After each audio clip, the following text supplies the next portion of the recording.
Did you know that you can snooze an email so that it will disappear from your inbox until you want it to return later?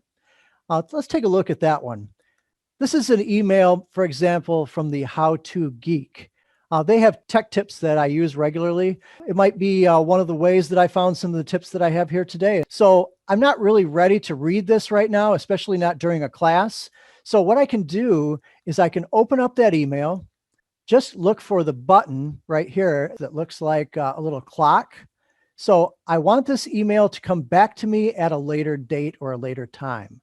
Click on the little clock to snooze, and then say, I would like to snooze until, say, tomorrow at 8 o'clock in the morning, for example. That would be a good time to read that article. Or maybe I'd like to snooze that email until later this week.